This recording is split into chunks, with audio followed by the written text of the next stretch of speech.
Before this week gets away from you, I want to give you three things to carry into it. Not a to do list, not a productivity hack, just three reminders, the kind that can actually change how your week feels from the inside out. Stay with me because the third one might be the most important thing anyone has said to you in a while. Oh, and if we haven't met yet, my name is Megan Monique. I help women activate their future selves. If this is your first time here, welcome. And if you've been here, thanks for coming back. I want to ask you a quick favor before we dive in. I am 9 subscribers away from 1,000 on this channel. 9. So if you haven't subscribed yet, will you tap that button right now? You would literally be helping me cross a milestone off that I've been working towards this year. I would be so grateful. Okay, let's go. How do you want to feel? Not what do you want to accomplish this week? Not what is on your calendar this week. How do you want to feel this week? This is the one question that most of us skip. We plan our days around tasks and appointments and other people's needs, and then we wonder why we get to Friday feeling depleted instead of feeling fulfilled. Research in positive psychology actually shows that when we set what's called an intentional emotional state around a start period of time, a day, a week, or a season, we're more likely to make decisions that support that feeling. Your brain uses it as a filter. So today, this is your invitation.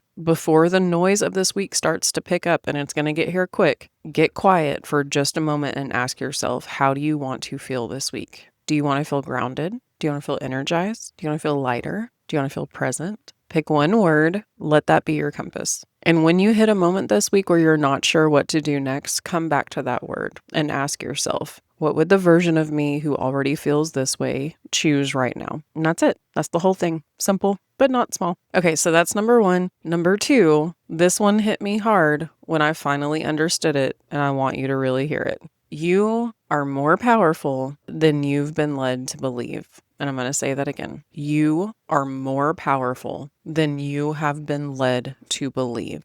Here is what I mean by that. The world that we grew up in, the systems, the messaging, the conditioning, that was not designed to remind you of your power. It was designed to keep you manageable, predictable, small enough to fit into a role someone else decided for you. And most of us absorbed that without even realizing it. We started believing that we were at the mercy of our circumstances, that things happened to us, that we had to wait for permission or the right timing or someone else to show us the way. But neuroscience tells us a different story. Your brain has something called neuroplasticity, the ability to literally rewire itself based on what you repeatedly think and believe. What you rehearse, you reinforce. The identity that you practice becomes the identity that you inhabit, which means the moment that you start believing that you're powerful, not hoping, not wishing, believing, your brain begins building evidence for that belief. It starts filtering for proof that it's true. Your power was never taken from you. It was just buried underneath a story that told you it wasn't there. This week, notice when you feel small and ask yourself, who taught me this?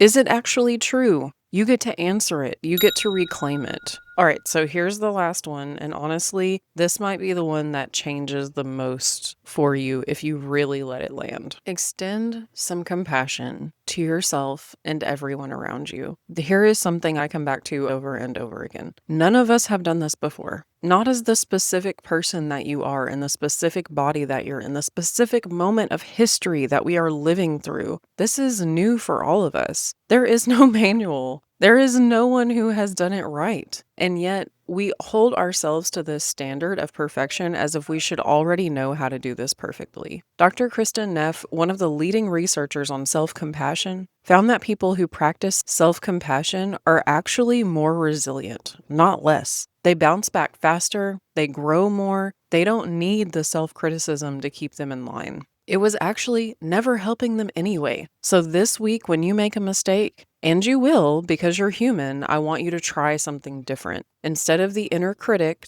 What if you offered yourself some of the same grace that you would give a good friend and extend that outward? The people around you who are difficult, who seem lost, who keep making the same mistakes, they're also doing this for the first time as who they are in the body that they're in. Some people are further along in this work, and some are just at the beginning, and that's part of the plan. It doesn't mean that you have to let people treat you poorly. Grace is not the same as tolerance, but judgment is heavy, and you don't have to carry it.